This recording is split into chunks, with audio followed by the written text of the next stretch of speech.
네, 안녕하세요. 일반인의 현실 투자 이야기 이련희 TV입니다. 네, 안녕하세요. 채널에 초대받은 바코드입니다.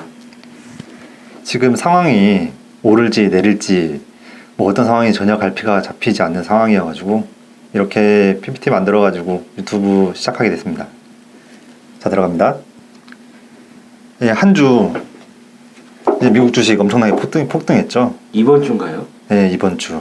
이야. 한 주 동안 지금 보게 되면 마소, 애플 잘 움직이지 않는 대장주들이 이제 머리를 들고 올라가 주면서 전체적으로 끌어올렸습니다. 에너지 섹터 빼고요. 그래가지고 이게 지금 소름이 돋았어요. 진짜 찐 반등이냐 아니냐를 놓고 지금 이야기들이 많죠. 저 개인적인 의견은 이제 끝부분에 소개해드리겠습니다. 자, 그럼 월드 세계적으로 어떠냐도 한번 봐볼까요? 캐나다, 뭐 영국, 대표적으로 이쪽을 이제 유로스탁스로 보면 되겠죠. 이쪽도 이번 주는 많이 올랐어요. 뭐 반도체주부터 시작해가지고 아시아 증권도 많이 올랐고, 중국이 이번에 좀 하드캐리를 많이 했죠. 원래는 정말 퇴출되니 많이 ADR이 미국에서 빠지니 많이 하면서 많이 빠졌는데 이번에 그래도 좀 하드캐리 하면서 전반적인 이제 전 세계 이제 증권을 좀 끌어올리고 있습니다. 보게 되면은 뭐 레포트들이라든지 뉴스라든지 전문가들도 많이 갈리고 있어요, 시장 자체가. 그래가지고 제가 양쪽 뷰를 좀 가져와 봤는데, 이제 여기 같은 경우는 SK증권에서 나온 이제 레포트 자료인데, 보면은 지금 모두 다 아시겠지만 금리가 이제 3년 금리가 이제 기준으로 본다 치면 너무 가파르게 빨리 올랐어요. 이게 공식은 아니지만 그래도 금리가 오르게 되면 전반적으로 성장주가 죽기 때문에 어쩔 수 없이 지금 나스닥이라든지 뭐 코스닥은 말할 거 없고 무너져 내렸죠. 아무래도 간단합니다. 이유 자체는 금리가 오르면 뭐 3% 가까이 가는 금리가까지 올랐다 치면은 그게 안정적인 수익이 3%가 난다는 이야기인데, 굳이 위험 리스크를 안으면서 나스닥으로 갈 이유가 없다. 그래서 돈은 스마트하기 때문에 뭐 그렇게 하면서 빠지겠죠. 근데 이제 그런 이유도 있고, 또 하나 같은 경우는 이제 금리 커브인데, 일드 커브라고 들어보신 분들은 있을 거예요. 원래 보게 되면 21년, 22년 요게 현재 일드 커브인데, 일드 커브가 플래티닝 되고 있어요. 이게 원래는 당연히 길게 빌려주게 되면은 리스크를 안기 때문에 기간 프리미엄이라고 하죠. 당연히 금리를 높게 받을 수밖에 없어요. 짧으면 짧아질수록 적어지고. 그래서 요런 모양이 이제 정상적인 모양인데, 여기가 이제 플래티닝이었고 이쪽 부분은 이미 어긋났네요. 짧게 빌려주는데 금리를 더 오래 빌려줄수록 손해가 날 수 있다는 말씀이신가요? 그렇죠. 예를 들어서 아무개가 나한테 30년을 빌려달라고 해서 돈을, 그럼 나는 그동안 아무개가 어떻게 될지 모르기 때문에 더 높은 금리를 책정할 수밖에 없단 말이죠. 그렇죠. 저 같아도 그렇거든요. 당연한 이제 세상살인데, 근데 5년을 빌려주는데 금리를 더 높게 받고 있는 거예요. 한마디로 30년 빌려주는 것보다. 그러니까 뭔가가 이상하다. 그러면 돈의 움직임 자체가 문제가 있네요. 지금. 그래서 일드 커브를 판단할 때 보통 이런 식으로 많이 판단을 하죠. 뭔가 눈에 보이지는 않지만 뭔가 이 주식 상황이라든지 증권 상황이라든지 돈의 움직임이 꼬여있기 때문에, 수급 자체가. 그래서 일드 커브 자체가 꼬여있다. 그래서 플래티닝이 일어나거나 오히려 역전이 된다. 보면은 미래에 뭐 위기감을 느끼고 몇 년 내에 위기감을 느껴가지고 사람들이 이제 돈의 움직임이 수급이 바뀌다 보니까 이제 플래티닝이 일어나고 역전도 가끔 일어나게 되는 거죠. 제가 간단한 질문을 하나 드리고 싶은데, 네. 미국은 올해 안에 한 3.4%, 뭐 내년 초까지 3.4%를 올린다고 보는데, 지금 그쵸. 한국은행은 기준금리를 인상을 못하고 있는 상황이거든요. 네네. 근데 우리나라 같은 경우도 금리를 올려야 할 텐데, 네, 그렇죠. 지금 한국은행이 금리를 못 올리고 있는 이유가 있을까요? 이거 꽤나 어려운 질문이라서 제가 미리 자료를 준비해본 게 없어가지고 정확한 대답은 아닐 수 있는데, 그냥 개인적인 의견. 그냥 개인적으로는 한국이랑 미국이랑 상황이 달라서 그렇다. 당연히 미국이 올리면은 돈인 이제 금리가 높고 더 안정적인 미국으로 빨려 나가기 때문에 국내에서 이제 금리를 같이 못 올려주게 된다면 더 유동성이 마른다. 그러면은 원달러 환율은 더 치솟겠네요. 아무래도 그렇겠죠. 그래서 원달러 환율이 그렇게 지금 치솟는 이유도 그 이유 때문이긴 한데 이게 원달러 환율은 알다시피 이게 회귀 본능이 있어가지고 결국엔 1300 위로는 그렇게 오래 있지 못할 거라고 저는 판단하고 있어요. 저는 뭐 거시경제에서 잘 모르지만은 우리 IMF 때만 해도 원달러 환율이 2,000원을 넘었던 때가 있었거든요. 그렇죠. 근데 사실 지금 세계 경제가 다 뭐 원자재 가격도 올라가고 인플레이션, 슈퍼 인플레이션이 오고 있다, 스태그플레이션이 오고 있다 이런 상황에서 우리나라가 과연 1,300원의 환율을 유지할 수 있을까, 그 이하로 유지할 수 있을까 걱정이 되는 게 현실입니다. 지금 당장 놓인 상황을 보고 믿자면 1,300원 밑으로 내려오기 그리 쉽지 않아 보이긴 해요. 하지만 우리나라도 우리나라대로 정책을 펴고 있고 또 수출 국가이기 때문에 환율을 신경 안 쓸 수가 없는 구조이기 때문에 외환시장에서 분명히 작동이 되고 보이지 않는 손에 의해서 또 나라에서 이미 끼어들기가 있을 겁니다, 분명. 그래서 1,300원 이하로 끌어내리려는 시도가 있을 거예요. 그래서 1,300원 이상으로 오래 유지된 적은 그렇게 많지 않거든요. 그래서 제 기본적인 뷰는 지금 1,300원 이하로 당장 내려온다 이런 말은 아니지만 그래도 그렇게 오래 지속되지 않을 수 있다. 왜냐하면 지금은 위기가 반영된 곧 근래에 이제 경제 위기가 온다, 침체 위기가 온다라는 걸 반영돼 가지고 지금 1,300원까지 올라가는 상황인데 이게 위기가 올지 안 올지는 사실 아무도 모르거든요. 근데 이미 시장에서는 온다고 판단을 내리고 돈이 움직이다 보니까 1,300원까지 환율이 치솟게 된 거죠. 근데 이제 제 개인적인 뷰로는 그렇게 1,300원 이상으로 높게 유지되기 쉽지는 않다. 한마디로 조금 기우다. 미리 걱정을 해가지고 오지도 않은 미래의 일을 미리 걱정해서 돈들이 움직였다. 나는 그래서 앞으로는 환율이 조금은 내려오고 내려옴과 동시에 외국인이 매수세로 돌아설 거라고 나는 판단을 하고 있어요. 네. 그러면 한국 증시에는 아무래도 그래도 약간의 훈풍은 불지 않을까. 왜냐하면 한국 증시 같은 경우가 이제 보게 되면 뭐 코스피를 예로 들겠죠. 코스피 200을 예로 들자면은 코스피 우리는 아무래도 제일 수출 끝단에 있는 나라이기 때문에 그 제일 먼저 움직입니다. 뭐 예를 들어서 코스피가 먼저 꺾이면 후에 S&P가 꺾인다든지 이런 식의 약간 선행적인 움직임이 있어요. 그렇기 때문에 우리가 먼저 움직여서 바닥을 다지고 치고 올라가는 느낌이 지금 들거든요. 제 개인적인 느낌으로는. 그래서 어느 정도 반등이 베어마켓 랠리라고 하면 랠리일 수 있는데 그런 게 한 번은 나올 때가 됐다. 그래서 랠리가 나올 때 나오실 분은 좀 정리하고 나오시고 추가 하락이 침체가 올지 안 올지 완벽하게 누구도 장담을 하지 못하기 때문에 그래도 어느 정도 현금 비중을 마련해 놓는 게 유리하지 않나 생각됩니다. 왜냐면 지금 같은 경우에는 조심하는 게 몸을 사리는 장이라서 몰빵보다는 좀 안전하게 가는 게 맞지 않나 이렇게 생각합니다. 다음 이게 증권사마다 그리고 뭐 애널리스트마다 뭐 이코노미스트마다 이야기 갈리기 때문에 이 이야기 들어보고 저 이야기 들어봐서 이제 내가 개인적으로 자료를 종합 판단해서 나는 이렇게 생각한다. 물론 예측하는 분야가 아니긴 합니다. 그 거시경제를 보고 매크로를 보고 투자한다는 것 자체가 그냥 미리 예측보다는 주가가 흘러가면 거기에 대한 이제 대응이죠. 대응의 영역으로 보는 투자자들이 많기 때문에 그렇게는 안 하지만은 그래도 이런 뷰랑 저런 뷰가 있을 때 내 개인적으로는 이런 뷰가 더 맞을 것 같다면은 현금이랑 주식 비중, 주식이랑 채권 비중, 안전 자산 비중을 어느 정도 자기가 이제 조정을 할 수 있겠다 뭐 이런 거죠.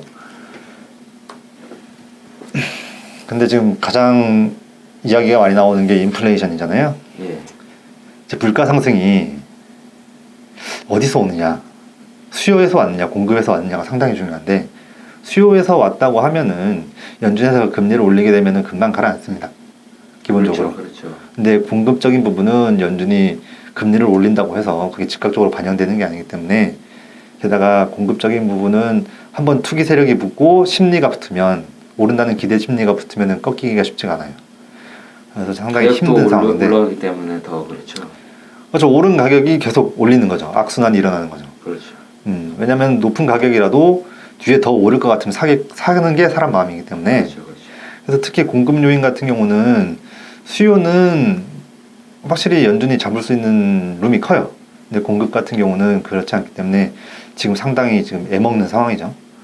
그래서 보면은 인플레 주 요인이 지금 같은 경우는 공급 요인이 3.02%, 수요가 2.05. 그래서 공급 요인이 많기 때문에 영향이 클 겁니다. 또 오래 갈 거고요.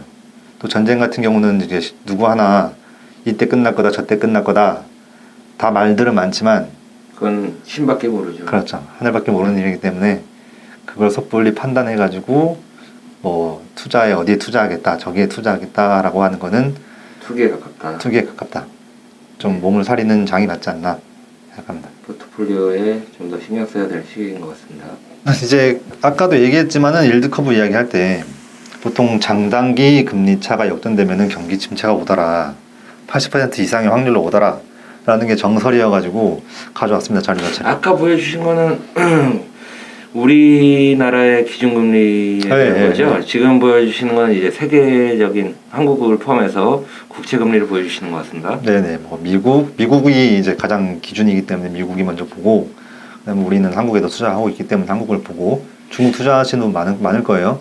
중국, 일본 이렇게. 근데 조금 특이한 게 미국하고 한국 국채는 좀 비슷하게 가는 차트를 보여주는데 중국과 일본 같은 경우는 뭔가 좀 잘못된 건지 좀 다르게 보입니다.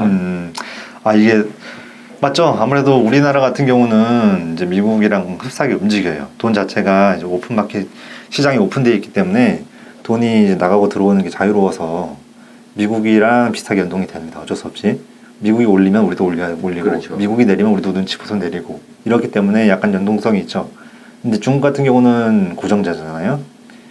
일당 독재이기 때문에 자기네가 딱 맘만 먹으면 고정을 할 수 있어요. 나라 자체에서. 그렇기 때문에 뭐 외국 눈치를 보긴 봅니다만 그래도 워낙 큰 나라고 자기네 내수가 크고 하다 보니까 그러면 자기네 내부 상황을 중국은 내수 경제가 이제 된다고 보고 그러면 일본은 왜 중국과 비슷한 그래프를 보여주고 있죠? 일본 같은 경우는 상당히 설명이 힘든 나라죠. 일본 같은 경우도 양적 완화를 많이 했죠. 많이 했죠. 일본은 양적 완화를 지금도 계속 하고 있고 아무래도 미국 연준이 줄이다 보면은 일본 자체도 통화량 자체를 줄일 수밖에 없는 상황인데 일본 같은 경우는 설명이 상당히 힘든 나라예요. 애초에 아베 정권 때도 많이 시도를 했지만 이게 돈을 그렇게 풀었는데 인플레가 오지 않는 나라. 정말 설명하기 힘들어요. 그러니까요. 그게 아이러니합니다. 다른 나라 같았으면 벌써 난리가 났을 텐데. 그렇죠. 물가 때문에 아마 난리가 났을 겁니다. 근데 일본은 특이하게도 아주 오히려 장기적인. 물가가 낮아지는 이상한 나라인 것 같아요. 그래서 구조적으로 디플레에 빠져 있다고 하는데 네. 이건 설명이 상당히 길고 힘들기 때문에 이번에는 설명 안 하고 넘어가도록 하겠습니다. 다음 시간에 기대해 보겠습니다. 그래서 이제 미국 국채 같은 경우는 한번 이제 역전이 났습니다. 여기 보시면 알겠지만 이제 2년물과 10년물 주로 봐요. 장단기 금리차 같은 경우는. 그래서 이게 역전이 한번 일어나면은 이제 향후 근래 이제 2년, 3년 내로 경기 침체가 오더라라는 게 있기 때문에 요게 한번 일어나면은 사람들이 간과할 수가 없어요. 이 부분을. 다른 나라는 차치하더라도. 그래서 상당히 중요한 지표긴 합니다만은 요새는 2년 10년물보다는 2년 3개월물을 많이 봐요. 2년 3개월물 같은 경우는 역전이 아직 안 됐기 때문에 그나마 좀 안심할 수 있지 않나 생각이 됩니다. 그 역전한 시기가 정확하게 언제쯤일까요? 정확한 날짜는 4월달쯤이었는데 4월달쯤에 잠깐 역전이 되고 다시 돌아왔어요. 아주 잠깐. 정말 찍먹이죠, 찍먹. 정말 잠깐 역전이 되다 왔는데 이게 역전되는 것 같은 경우에도 그 방향성이 중요합니다. 완전히 역전된 것도 아니고 역전이 됐다가 다시 돌아오는.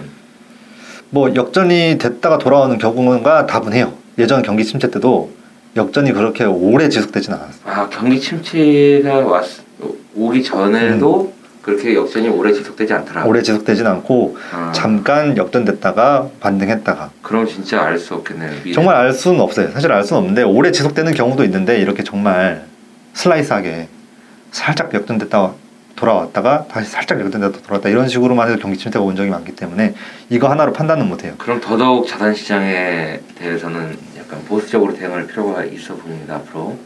하지만 제 개인적인 의견으로는 이제 연준이 금리를 급하게 올리는 이제 배경 하에서 역전이 됐다는 거, 그렇죠. 자이언트 스텝의 영향을 시장이 빨리 반응했다는 거죠. 예, 그렇죠. 시장이 빨리 반응하면서 2년물이 10년물에 비해서 급격하게 치솟아 오르면서 역전이 살짝 났는데 이거 같은 경우는 금리가 올린다는 기준 자체는 미국의 경제 체력이 받쳐주기 때문에 물론 이번에 파월이 금리 이제 인상 속도를 미스하긴 했습니다. 먼저 올렸어야 되는데 이제 늦게 대응하는 바람에 지금 약간 사태가 이 지경까지 왔다고 하시는 분들이 많은데 저도 그렇게 생각합니다.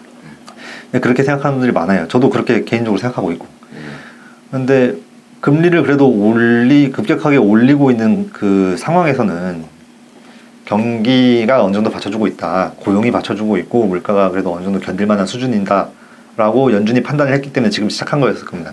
그리고 금리를 올리고 있는 거고 지정상으로 돌리기 위해서 경제 자체를. 근데 그 상황에서 역전이 살짝 됐다는 거는 둘 다 10년물이랑 2년물이 내려오는 상황이 아닌 올라가는 상황에서 슬라이스하게 왔다. 이거는 그러면은 그렇게 심각하게 받아들이지 않아도 되지 않나, 저 개인적으로 생각합니다. 왜냐하면 보통 내려오는 상황에서 역전이 되는 경우가 경기 침체가 많이 오거든요. 왜냐면은 이제 더 이상 경기가 힘들어서, 받치기 힘들어서 금리를 내리는 수준이 되었다라고 판단을 내린 상태에서 역전이 된다는 거는 거의 경기 침체를 반영합니다. 근데 이제 금리를 올릴 정도로 경기가 받쳐주고 있는 이 시점에서 둘 다 오르는 시점에서 슬라이스하게 난 것은 그래서 아직까지는 경기 침체 이야기를 논하기엔 빠르지 않나 개인적인 의견으로 생각합니다. 잘 알겠습니다. 그래서 아까 같은 경우는 좀 여러 가지 경기 침체 신호 또 경기 침체가 온다라고 하는 뷰에서 봤던 관점이고 요거 같은 경우는 그래도 아직 그 경기 침체는 가시권에 있지 않다. 이제 신용 위험을 대변하는 CDS 스프레드 이런 걸 감안했을 때 우리나라 환율이 너무 높다. 원래 같았으면 이쯤에 있어도 된다는 거죠. 1,100원. 근데 지금 평균적으로 봤을 때는 상당히 높은 위치에 있네요. 상당히 높고 좀 이례적이라고 볼 수 있죠. 이례적이라고. 왜냐면은 이제 보통 CDS 프리미엄이 위험을 대변해 주거든요. 이제 어느 정도 나라의 신용에 위험이 발생한다를 대변해 주고 있기 때문에 이 스프레드랑 그 다음에 이 환율이 어느 정도 일치해야 됩니다. 이 정도로. 근데 그것을 지금 한참 수준 벗어난 수준이에요. 한마디로 이 현실 경제는 1,300원이 올 수 없는 상황이란 말이에요. 근데 시장이 반응을 하다 보니까 근데 빨리 시장이 반응하다 보니까 너무 급하게 빨리 반응하다 보니까 아무래도 제 생각에는 연준이 미스했다 라고 시장은 생각하는 것 같아요. 그래서 연준을 더 이상 믿을 수 없다. 어떻게 될지 아무도 모른다라고 하기 때문에 안전자산으로 급격하게 쏠리면서 앞으로 금리를 더 올릴 수 있다는 그런 것도 불안감에. 있고 그런 것도 있고 하다 보니까 환율이 이렇게 되지 않았나. 그래서 제 생각엔 좀 시장이 먼저 너무 빨리 움직이지 않았나. 약간 이걸 보고 그렇게 생각하고 있어요. 다음 같은 경우도 마찬가지예요. 신흥국 전반적으로 이제 불안한 상태를 보여주는 이제 EMBI 스프레드. 이거랑 역시 비교해 봐도 환율 달러가 역시 지나치게 높다. 1,300원은. 신흥국 전체적으로 봐도. 신흥국 전체적으로 봐도 이제 미국이 금리를 올리고 또 어느 정도 경제 침체가 올 것 같다 하면 제일 안전자산인 미국 국채 쪽으로 쏠리는데 그 돈마저 이제 아무래도 금리가 오르다 보니까 갈피를 잡지 못하는 상황에서 그 신흥국이 어느 정도까지 나약해질까, 경제 체력 자체가 약해질까라고 이제 테스트를 해보는 거죠, 한마디로. 근데 그 EMBI 스프레드 자체를 놓고 봐도 이제 우리나라 환율은 좀 지나치게 높은 편이 아닌가 하고 지금 뭐 데이터는 그렇게 말은 하네요. 경기 침체 가능성이 없는 건 아니다. 물론 있다. 가능성 자체가 점차 높아지고 있다. 하지만 이제 금융시장을 뒤흔들거나 지금 당장 뭐 향후 근래 몇 개월 내로 금융 시스템 자체가 무너져 내린다. 뭐 이런 건 아니라는 거죠. 근데 물론 지금 말씀드릴 얘기는 아닙니다만은 요즘 비트코인이 아주 안 좋은 반응을 보이고 있잖아요. 근데 저는 걱정되는 게 이 가상화폐 시장이 무너져 내리면서 우리 증권 시장에도 충격을 주지 않을까 그런 걱정을 개인적으로 해봅니다. 저도 개인적으로 그렇게 생각합니다. 또 그런 현상이 이미 일어났다고 생각하고 있고, 지금 비트코인 그쪽에서 문제가 한 번 있었잖아요, 권도영 씨. 그렇죠. 테라. 네, 테라 사태. 뭐 이 실명을 그러면 될지 안 될지 모르겠지만, 그래서 그것을 시발점으로 해가지고 그 멀쩡할 것 같았던 비트코인까지 다 같이 무너지고, 원래 그렇죠. 지금 비트코인 같은 경우가 나스닥이랑 많이 연동이 되어 있어요. 지금 맞습니다. 위험 자산으로 분류가 되어 있습니다. 원래 예전 같은 경우는 금이랑 제가 연동됐다고 들었거든요. 제가 비트코인 투자자가 아니기 때문에 잘 자세히 모르겠구나. 금이랑 비슷하게 움직인다. 금과 같은 자산으로 분류될 거다. 앞으로 이제 수량이 정해져 있고 화폐는 늘어나만 가는데 고정된 개수로서 시소 가치를 지키기 때문에 금과 같은 역할을 해줄 거다라고 믿어서 금이랑 비슷하게 연동이 됐다고 제가 알고 있어요. 근데 지금 같은 경우는 금이랑은 전혀 연관성을 잃었고 위험 자산인 나스닥이랑 지금 연동성이 상당히 높은 걸로 알고 있는데, 그래서 뭐 비트코인이 먼저 무너지면 그쪽 생태계가 알게 모르게 이제 증권이랑 연결이 돼 있을 수가 있기 때문에, 이건 어느 누구도 몰라요. 어떻게 연결돼 있을지, 어떤 회사가 어떤 은행이 뭐 비트코인이랑 어떻게 연결돼 있는지 모르기 때문에 어떻게 될지 모릅니다만, 비트코인 자체가 무너졌다는 거는 나스닥에도 이제 영향이 있지 않을까 저는 개인적으로 생각하고 있어요. 그래서 어떻게 될지 모르겠는데 비트코인이 앞으로 더 무너져 내릴지 아니면 뭐 나스닥이 오르면서 같이 올라줄지, 나스닥이 이제 랠리를 보인다면 비트코인도 같이 오르지 않을까. 제 개인적으로는 그렇게 생각하고 있습니다. 그러기를 바라겠습니다. 네. 지금 아까 이거는 달러인데요. 평균적으로 봐도 지금 달러가 강달러예요. 달러의 가치에 대한 그래프인가요? 달러 가치에 대한 그래프인데, 지금 평균적으로 봐도 지금 85년부터 22년 현재까지 이제 움직임이죠. 달러에. 이제 모든 건 다 파동으로 움직이잖아요. 올랐다가 내렸다가 올랐다가 내렸다가 하게끔 되어 있는데 지금은 장기적인 시계열로 봐도 높은 수준에 있다. 그래서 앞으로 계속 쭉 치고 올라간다는 가정보다는 내려가는 평균으로 회귀하는 가정이 좀 더 힘이 있지 않나. 제 개인적으로. 앞으로 여기 위에서 뭐 좀 더 나가고 뭐 올해 어느 정도 머무를 수 있어요. 지금 이때처럼. 근데 제가 개인적으로 이렇게 베팅을 하라 그런다. 그냥 단기적으로라도. 그럼 저는 하방으로 가는 게 좀 더 열려있는. 그러면 원달러 환율이 좀 더 낮아지는 그런 현상이 일어날까요? 그렇죠. 아무래도 달러가 약세로 돌면 아무래도 원이 강해지겠죠. 1,300원 아래로 내려올 1,300원 아래로 가능성이, 저는 일단은 그쪽으로 베팅을 하고 있어요. 단기적으로라도. 근데 추후에 경제 침체가 진짜 올 것 같다. 뭐 그럼 당연히 1,300원 위로 치솟겠지만, 근데 지금 수준의 경기 상태가 유지되고 한다면 1,300원 밑으로 내려올 가능성도 없지 않아 있다. 그래프만 보면 그렇게 되면 참 좋겠는데 저는 개인적으로 이제 러시아와 우크라이나 전쟁, 중국과 미국의 패권 전쟁, 대만 리스크, 우리나라도 지금 종전이 안 된 상황에서 이제 공산주의와 자유민주주의의 어떤 균열이 시발점이 돼서 세계 경제에 큰 타격이 오지 않을까, 이런 걱정을 해봅니다. 물론 걱정하게 되면은 꼬리에 꼬리를 물어서 걱정이 계속 커지기 마련이에요. 그래서 공포가 사람을 잠식하기 때문에. 근데 뭐 그냥 데이터로만 놓고 그 이성적인 시야로 바라본다면 아직까지는 조금 위험을 과대평가한 게 아닌가, 제 개인적으로는 그렇게 느끼고 있어요. 알겠습니다. 그래서 보통 경기 침체의 우려를 다 걱정하는 거 알아요. 그래서 뭐 여러 가지가 있어요. 경기 침체를 잡아내기 위해서. 그것만 피하면 사실 투자의 성공이기 때문에 경기 침체만 피하면 된다.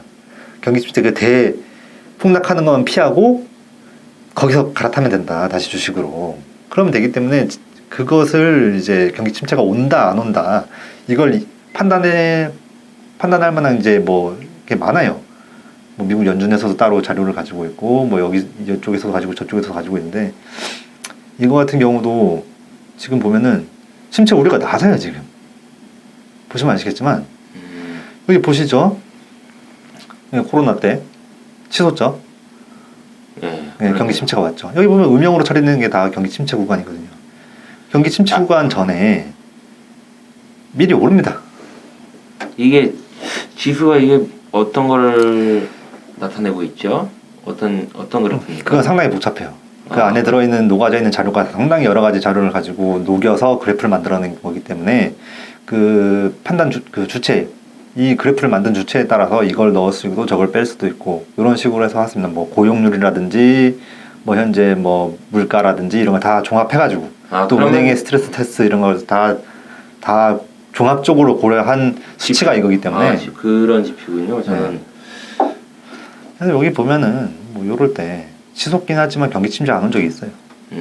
그렇네요. 그런데 하나 확실한 건 치솟으면 경기 침체가 올 확률이 상당히 높다.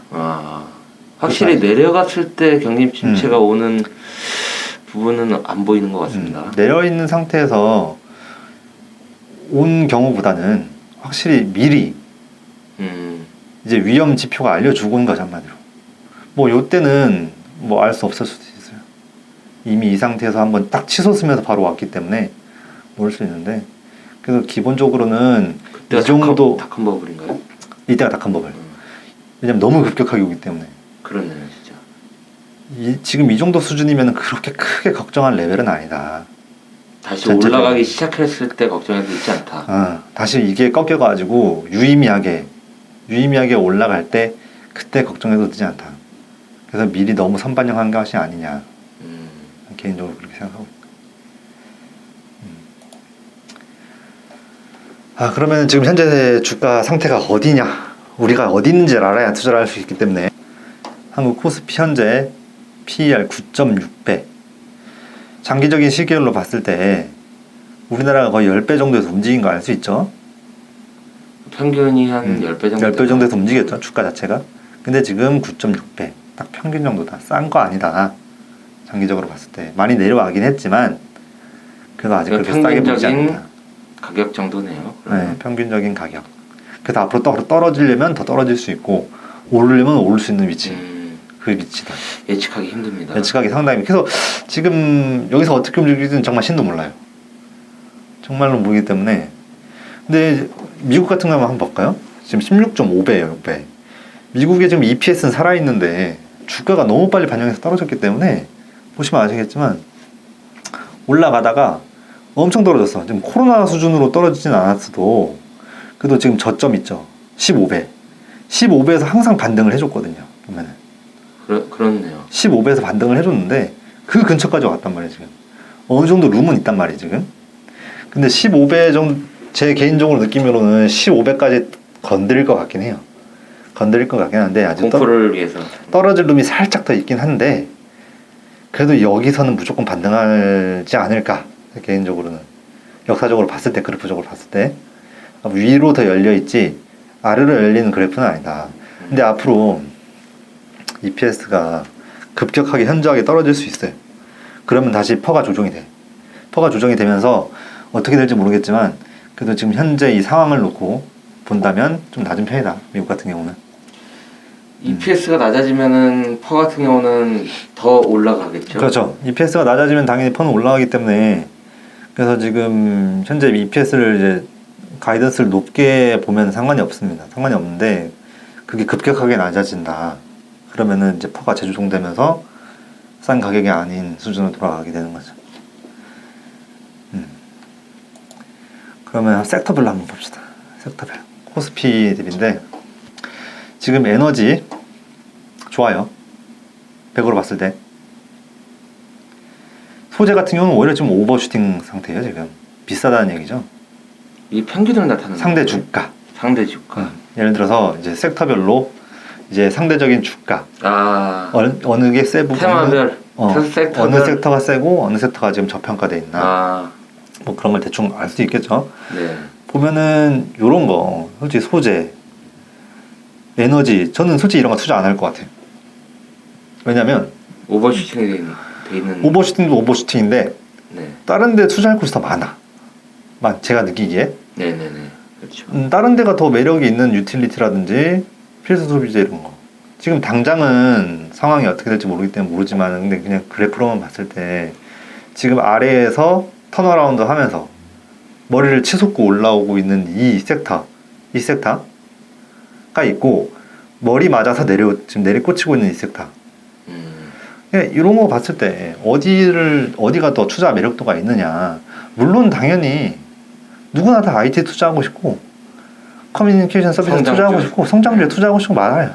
근데 누구나가 다 그러기 때문에 고평가가 될 수밖에 없어. 고평가가 될 수밖에 없는 부분에서 이걸 봤을 때 약간 오버슈팅이 나왔는데, 여기다 대고 좀 내려왔다고 다시 가자? 이거 다시 갈 수 있어요. 분명히 다시 갈 수 있는 미래가 있는 곳이기 때문에 오버밸류가 어디까지 열릴지는 모르는 섹터긴 하죠, 이런 데가. 근데 단기적으로 봤을 때는 지금 맞고 내려오는 구간이랑 지금 밑바닥 치고 다져서 턴어라운드 한 이쪽 섹터 중에 어디 투자할 것인가 라고, 제가 만약 누군가를 대신해서 투자를 한다면 저는 이쪽이라도 어느 정도 가져갈 것 같아요. 인플레이션에는 소비자가 좋다고는 하죠.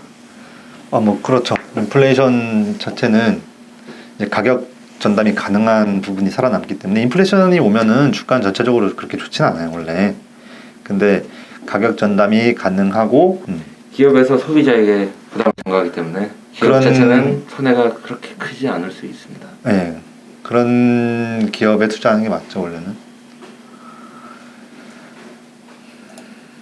오늘은 여기까지만 하겠습니다. 일단 끊고 시간이 다 돼가지고. 시간 때문에.